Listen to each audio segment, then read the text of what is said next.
आज हम लोग यहाँ शक्ति की पूजा करने के लिए एकत्रित हुए हैं।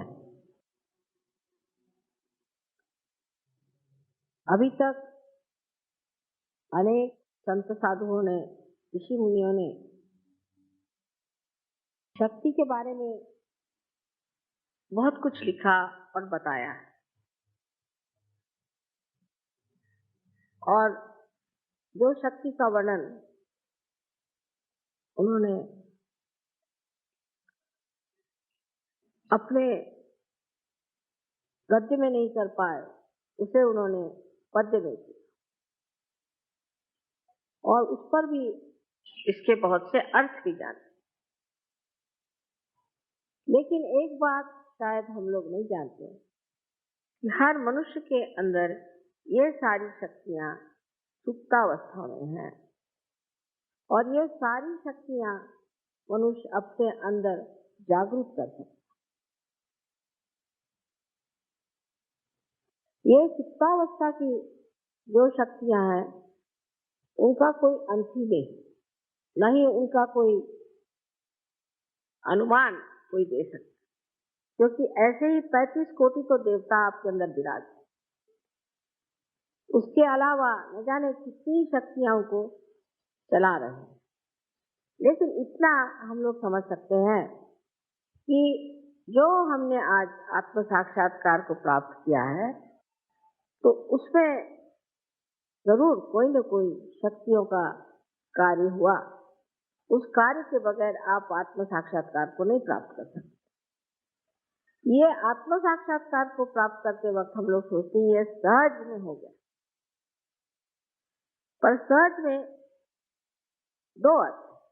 एक तो सहज का अर्थ ये भी है कि आसानी से हो गया, सरलता से हो गया, और दूसरा अर्थ ये होता है कि जिस तरह से जीवंत क्रिया अपने आप घटित हो जाती है, उसी प्रकार आपने आत्म साक्षात्कार को प्राप्त किया।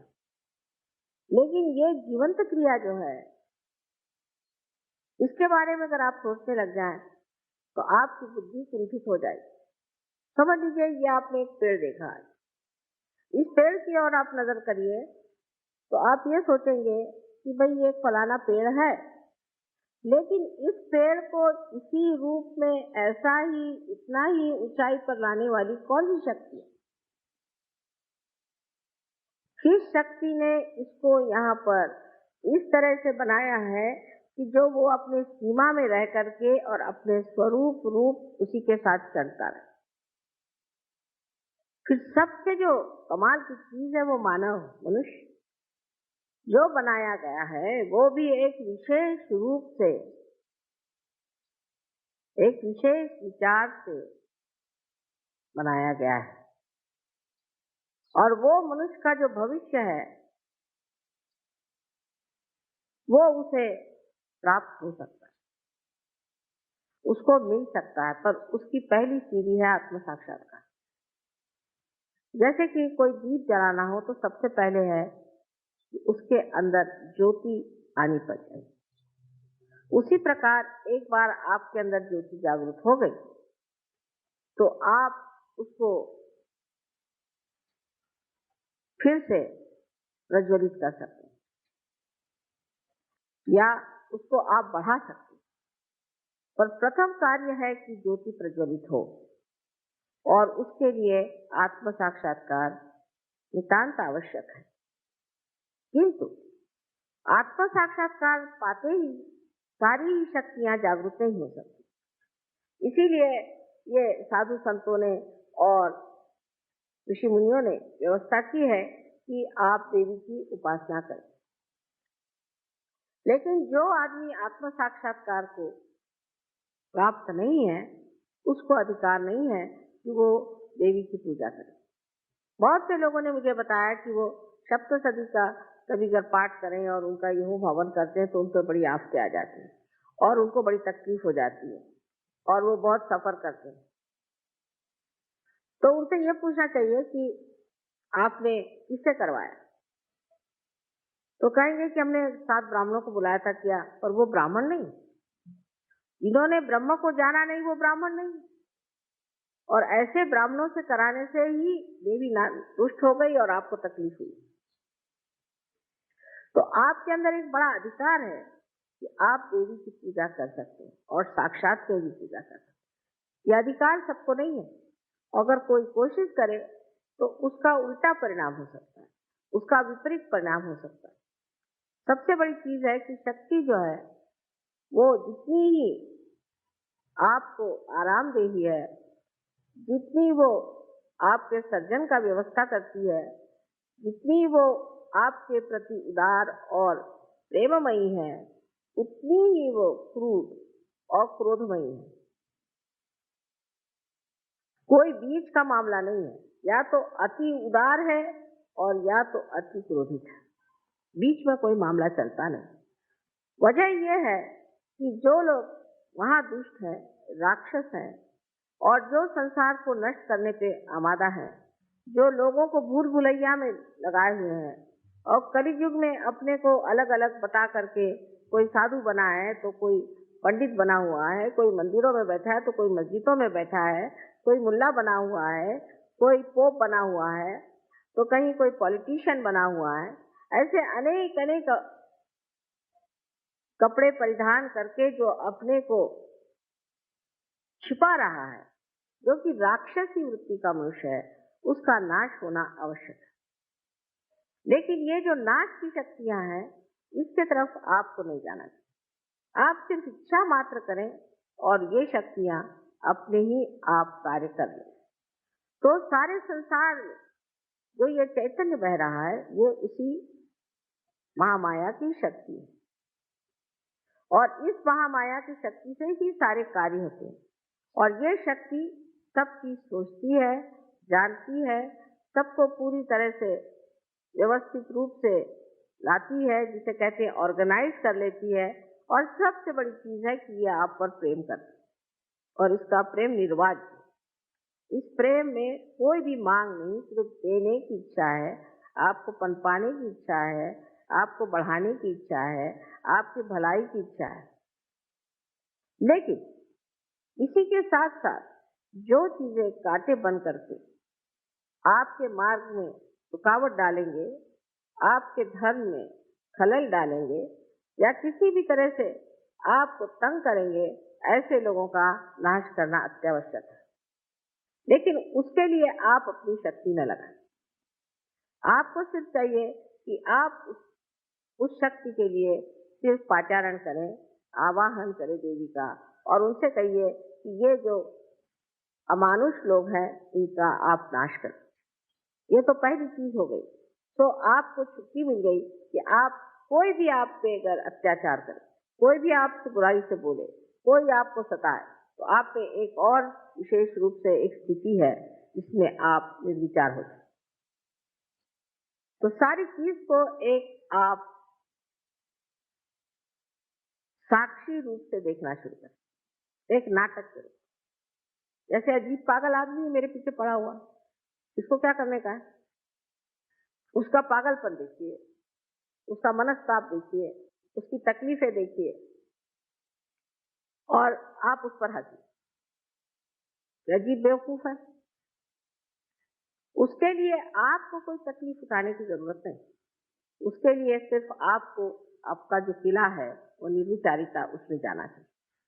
और निर्विचारिता में जाते ही साथ आपकी जो कुछ भी संजोने वाली शक्तियां हैं, आनंद देने वाली शक्तियां हैं, प्रेम देने वाली शक्तियां, वो सब की सब समेट करके आपके अंदर आ जाए। लेकिन जब तक आप इन चीजों में उलझे रहेंगे और जब तक आप ये सोचते रहेंगे इसको मैं कैसे इसका सर्वनाश कर दूं, इसको मैं किस तरह से खत्म कर दूं, इस पे मैं क्या इलाज कर लूं, और इस तरह से आप षड्यंत्र बनाते रहेंगे, तब तक आप सच्ची मानिए कि उसका असर आप पे होगा, उस पर नहीं।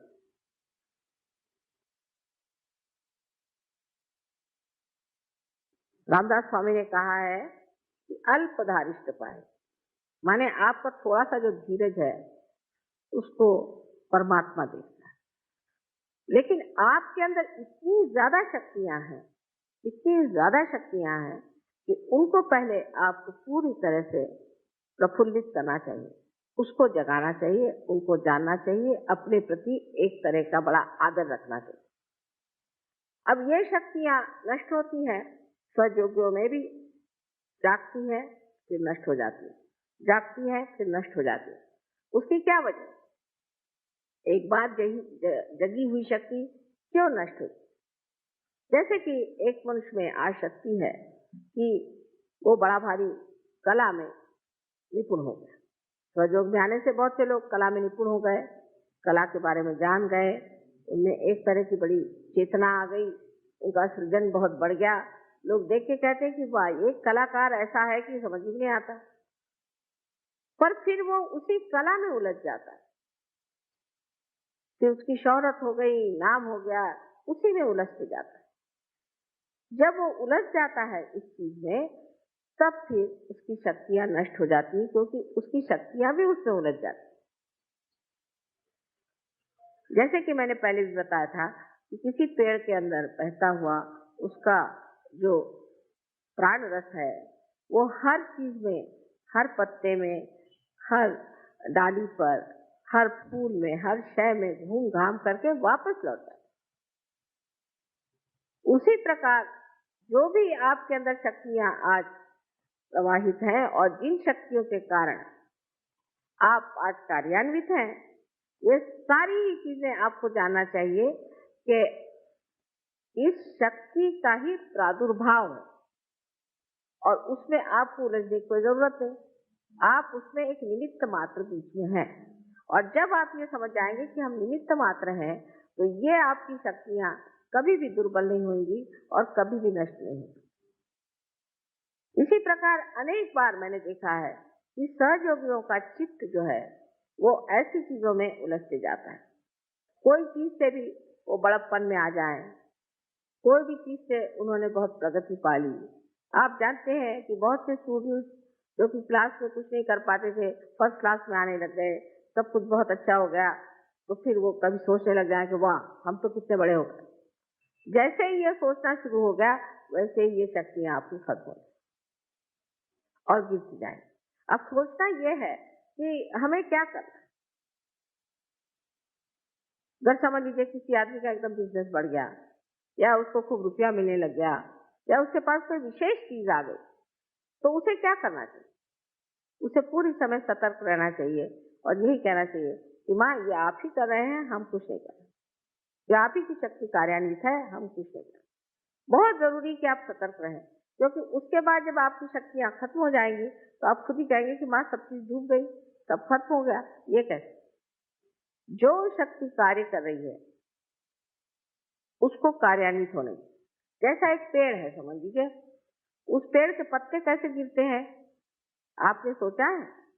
उसमें बीच में एक बुच के जैसी, जिसे कॉर्क कहते हैं, बीच में आ जाता है। पत्ते और पेड़ के बीच में एक कॉर्क आ जाता है, उसके पास कुछ शक्ति आती नहीं तो वो गिर जाता है पत्ता। इसी प्रकार मनुष्य का भी होता है कि आज उसकी शक्ति एक महान शक्ति से जुटी हुई और वहां से वो उसे प्राप्त कर रहा है, लेकिन जैसे ही वो अपने को कुछ समझने लग जाए, या उसके अहंकार में बह जाए, या उसकी जो अनेक तरह की गतिविधियां हैं, जिस तरह से कंपटीशन, ये वो, इसमें उलझता जाए, तो उसके बीच में एक दरार पड़ जाती, और उस दरार के कारण वो मनुष्य फिर उसे प्राप्त नहीं कर सकता जो उसे प्राप्त किया हुआ है, क्योंकि वो तो एक निमित्त मात्र था, लेकिन जो शक्ति अंदर उसके अंदर बह रही थी, वो शक्ति ही बीच में कट गई। जैसे कि अभी इसकी शक्ति कट जाए तो शायद मेरा लेक्चर ना बंद हो, पर ऐसे हो सकता है। इसलिए हमको एक बात को खूब अच्छे से जान लेना चाहिए कि हमारे अंदर जो शक्तियां जागरूक हुई हैं और जो कुछ भी हमारे अंदर की विशेष स्वरूप की व्यक्तित्व को प्रकट करने वाली जो नई आभा हमें दिखाई दे रही है, इस शक्ति को हमें रोकना नहीं चाहिए।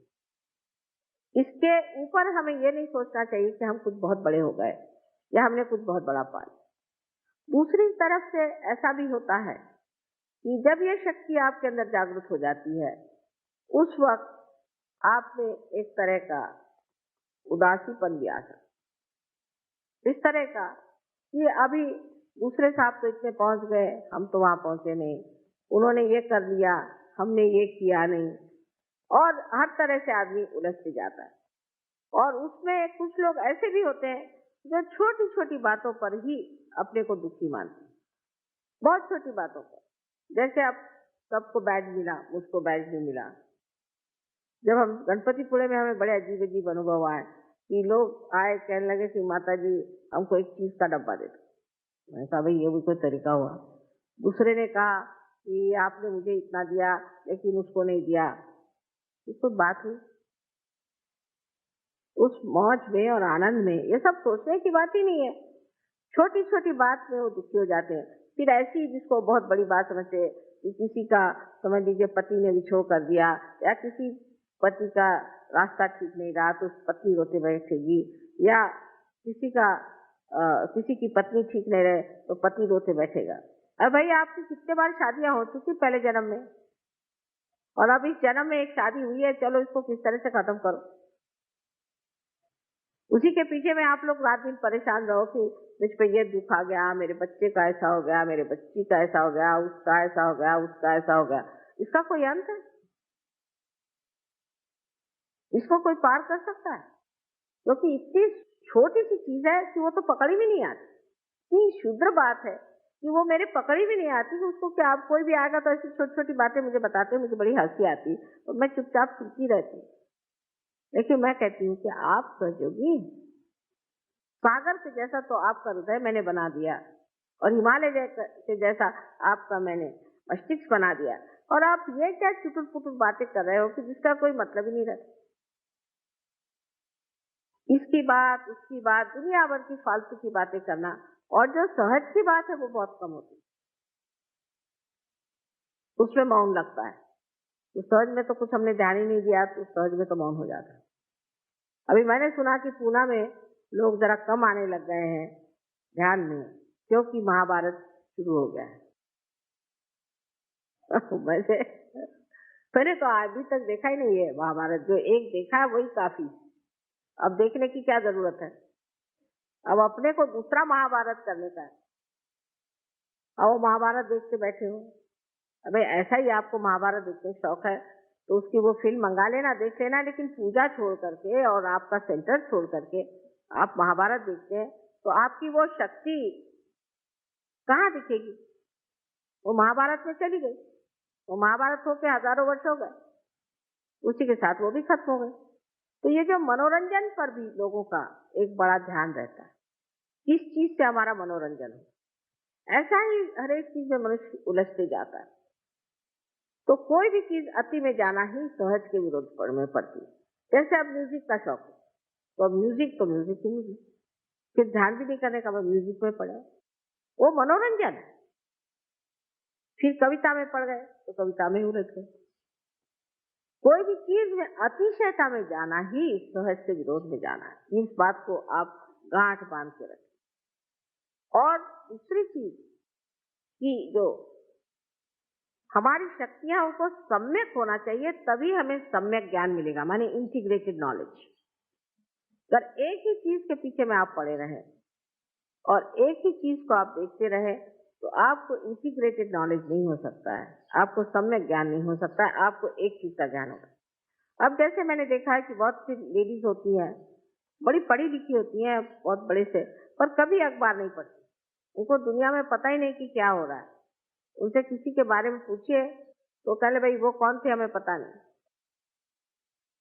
रहे आदमी लोग तो उनका ऐसा है कि उनको सिर्फ ये मालूम है कि कौन सा खाना अच्छा बनता है, किसके घर में अच्छा खाना बनता है, किसके घर जाना चाहिए अच्छा खाने के लिए। खाने के मामले तो हिंदुस्तानी बहुत ही ज्यादा उलझे हुए लोग हैं, बहुत ज्यादा।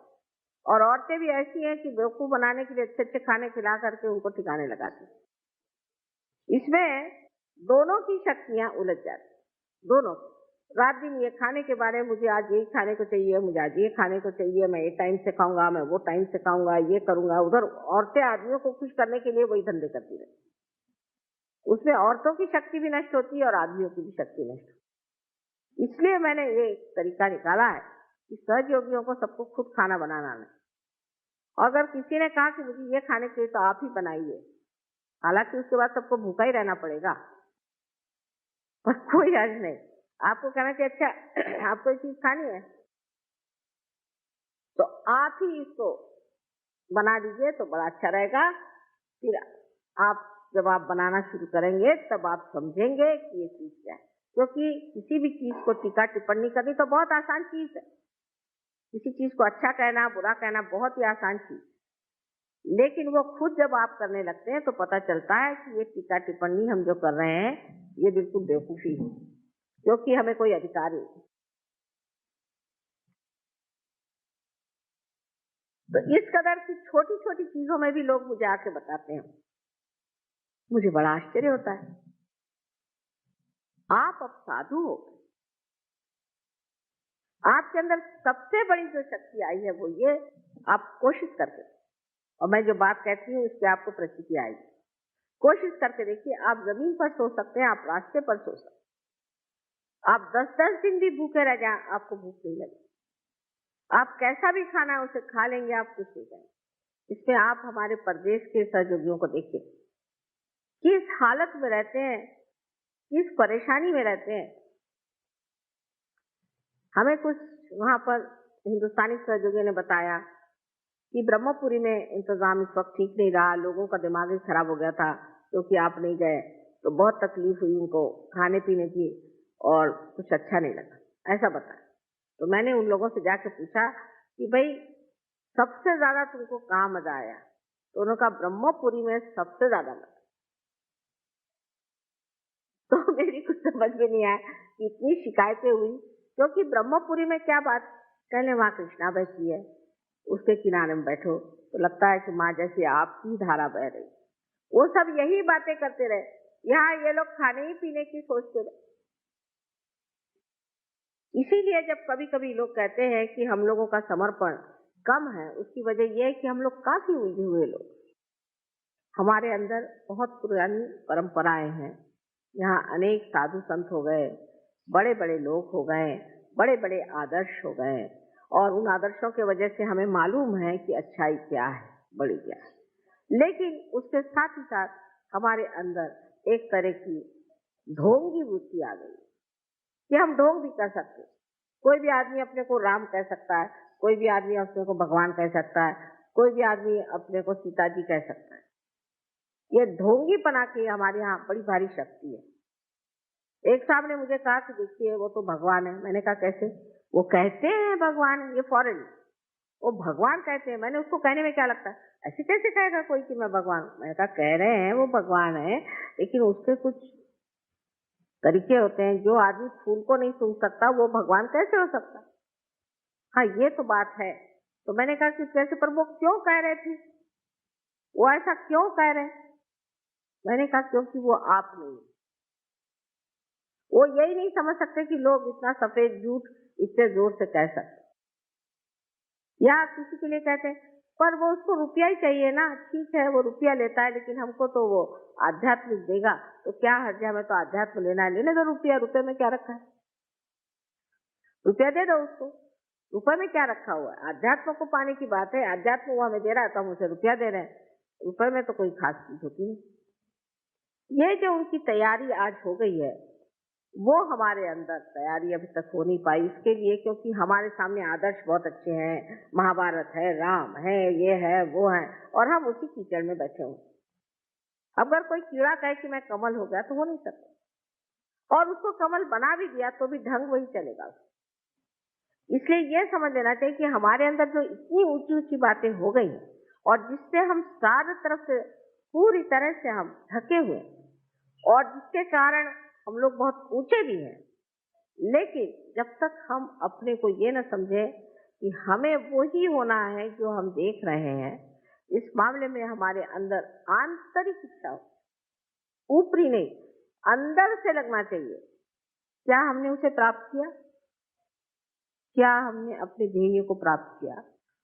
क्या हमने उसे पाया है? उससे हमें पाना है।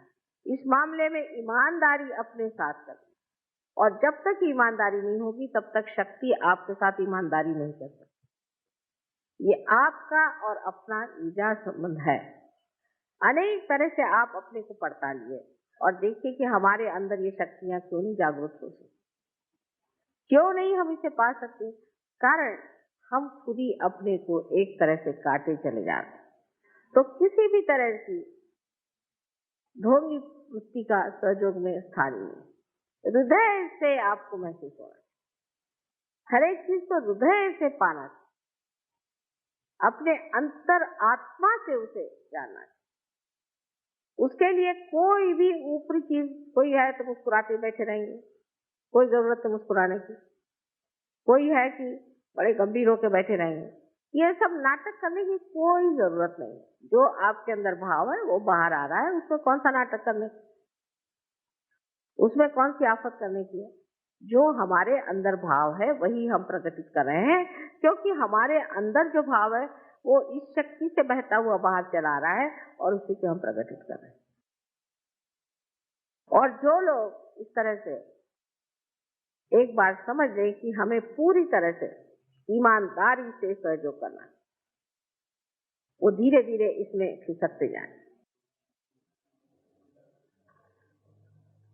जिस तरह से वहां पर मैं लोगों में देखती हूँ आत्मसमर्पण, उसमें मैं ये जरूर कहूंगी कि उस आत्मसमर्पण के पीछे में एक बड़ी भारी कमाल है।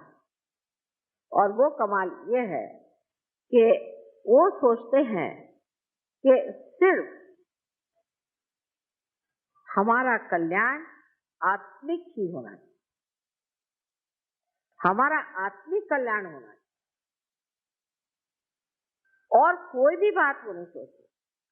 सहयोग के लाभ अनेक हैं। आप जानते हैं, इससे तंदुरुस्ती अच्छी हो जाएगी, आपको पैसे अच्छे मिल जाएंगे, आपकी नौकरी अच्छी हो जाएगी, आपका दिमाग ठीक हो जाएगा, आपके बच्चों का भला हो जाएगा, और दुनिया भर की चीजें जितनी भी आप जिसको आप संसारी कहते हो जाएंगी, और उसमें भी आपका नाम हो जाएगा, शोहरत हो जाएगी। जिनको कोई भी नहीं जानता है वो तक उनका नाम हो जाएगा, वो तक लोग जानेंगे, सब कुछ होगा। लेकिन हमें क्या चाहिए? हमें तो अपनी आत्मिक उन्नति के सिवाय और कुछ नहीं। हम सिर्फ आत्मिक उन्नति पाते। जब वो आत्मिक उन्नति मनुष्य में हो जाती है तब मनुष्य सोचता ही नहीं है सब। उसके लिए सब कप पदार्थ है, सारी लक्ष्मी उसके पैर धोए उसके लिए वो कप पदार्थ है। कोई भी उसके लिए चीज ऐसी नहीं है कि जिसके लिए वो लालायित हो या परेशान हो। इस कदर वो समर्थ हो जाता है। अगर है तो है, नहीं है तो नहीं है, मिले तो मिले, नहीं है तो नहीं। ये जब अपने अंदर ये स्थिति आ जाए, मनुष्य स्थिति पे आ जाए, तब सोचना चाहिए कि सहयोगियों ने अपने जीवन में कुछ प्राप्त किया। जब तक ये स्थिति प्राप्त नहीं होती तो आपकी नाव डामाडोल चलती रहेगी और आप हमेशा ही कभी इधर तो कभी उधर घूमते रहे। पहले अपने को स्थापित करने की जो महान शक्ति आपके अंदर है वो है श्रद्धा। उस श्रद्धा को हृदय से जानना चाहिए और उसकी मस्ती में रहना चाहिए, उसके मजे में आना चाहिए, उसके आनंद में आना चाहिए। तो जो ये श्रद्धा की आह्लाददायी शक्ति है, उस आह्लाद को लेकर रहना, उस एक्सटेसी में रहना चाहिए, उस सुख में रहना चाहिए।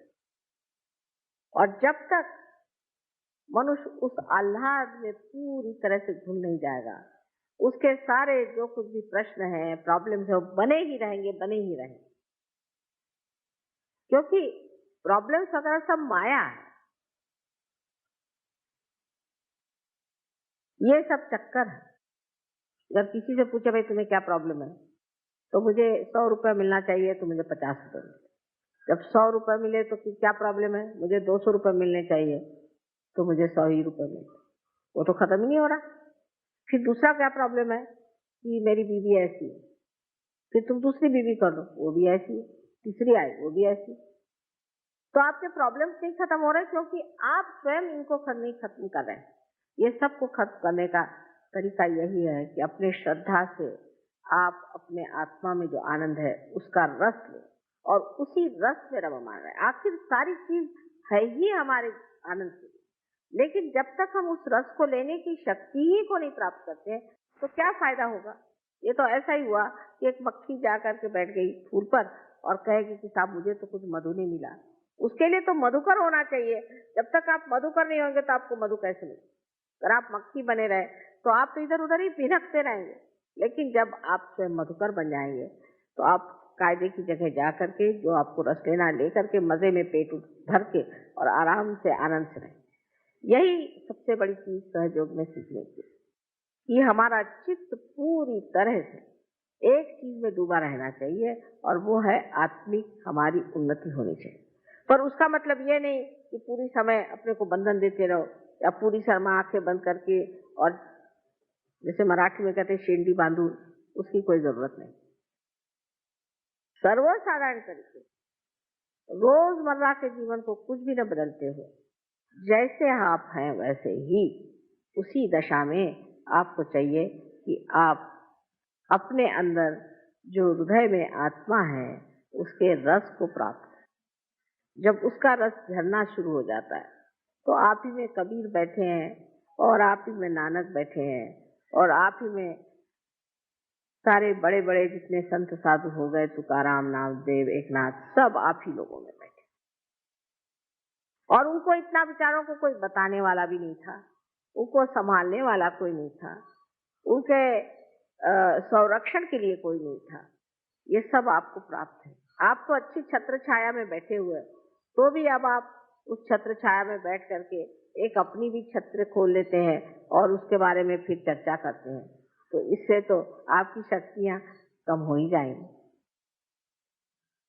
इस पर हमें गौर करना चाहिए कि हमारी कितनी शक्तियां और हमारे अंदर कितनी शक्तियां हमने देखी और वो कैसे कार्यान्वित हो रही। आप जो चाहे सो सकते,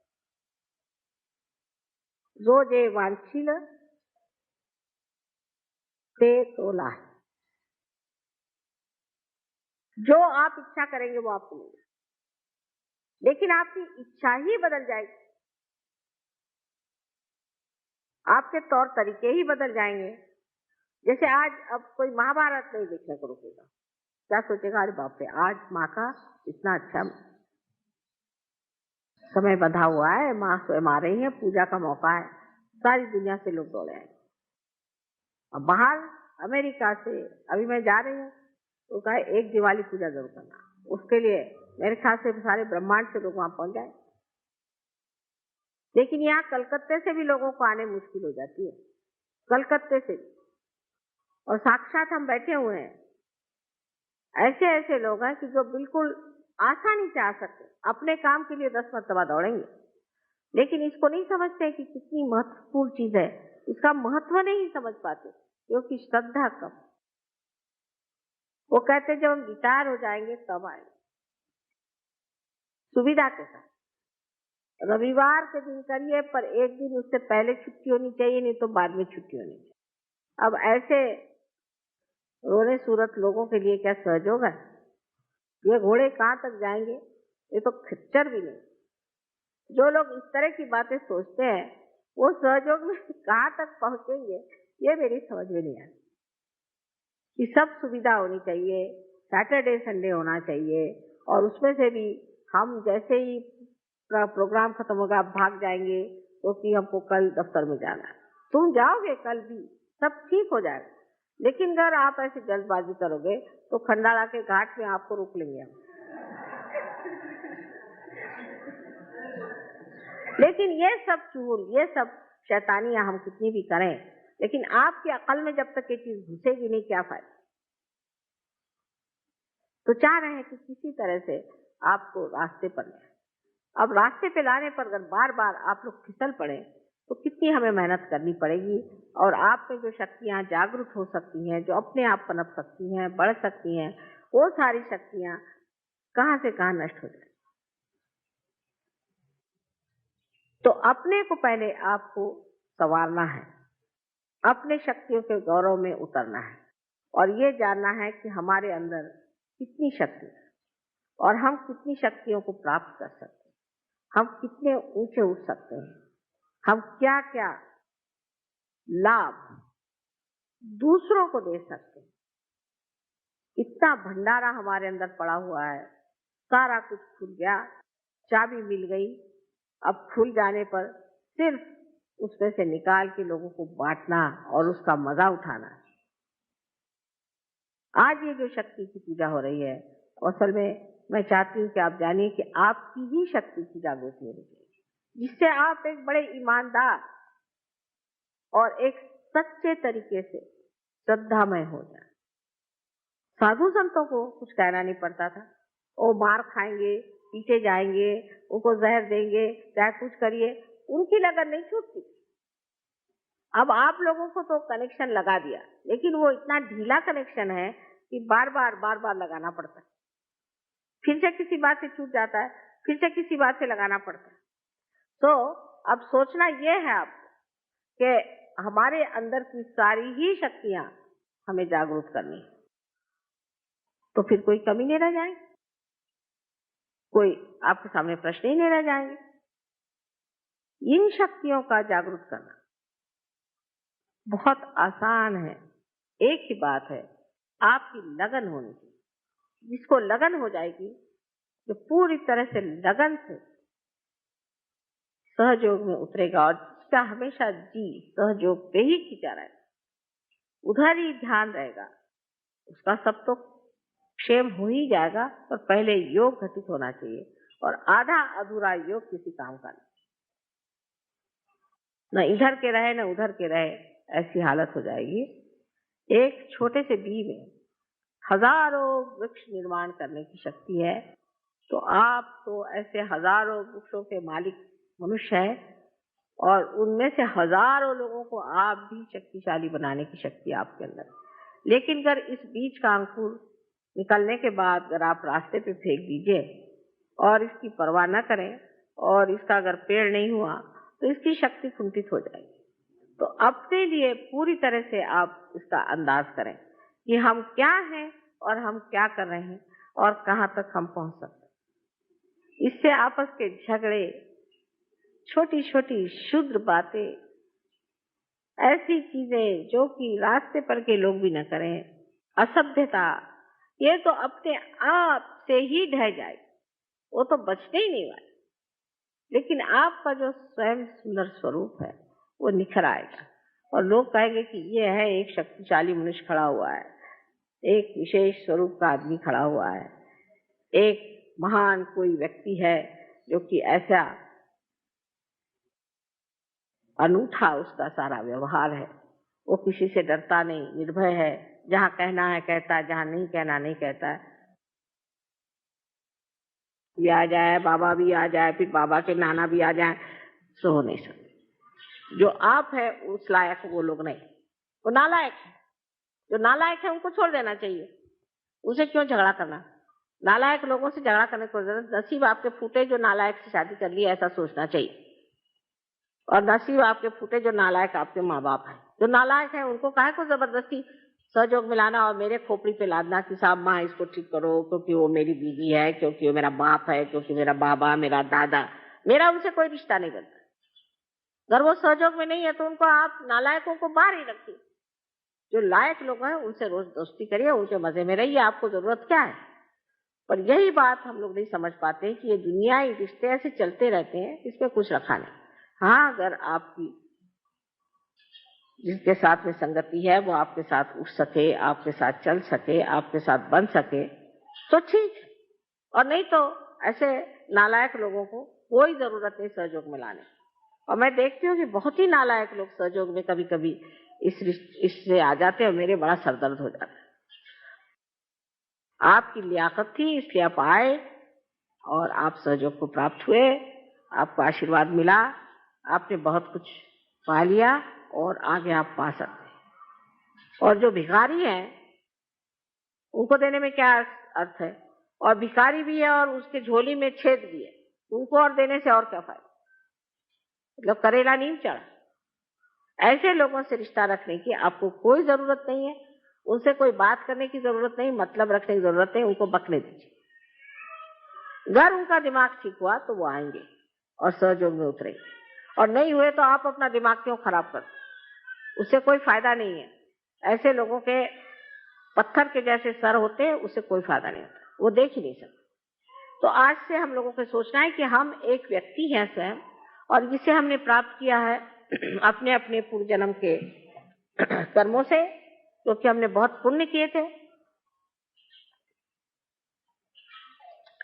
और इसलिए हम आज स्थान पे बैठे हुए हैं, और इससे भी ऊंचे स्थान पे हम बैठ सकते हैं और जा सकते हैं। तो अपने पीछे में बड़े बड़े इस तरह के पत्थर लगा करके आप समुद्र में मत कूदिए।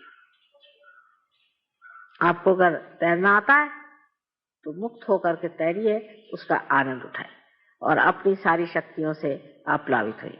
आज मेरा अनंत आशीर्वाद है कि आपके अंदर की सुप्त सारी ही शक्तियां जागृत हो, और धीरे धीरे आप इसको महसूस करें, और उसके जो अंदर से प्रवाह की विशेष धाराएं बहें, उसके अंदर आप आनंद लूटें। यही मेरा आपको सबको अनंत आशीर्वाद।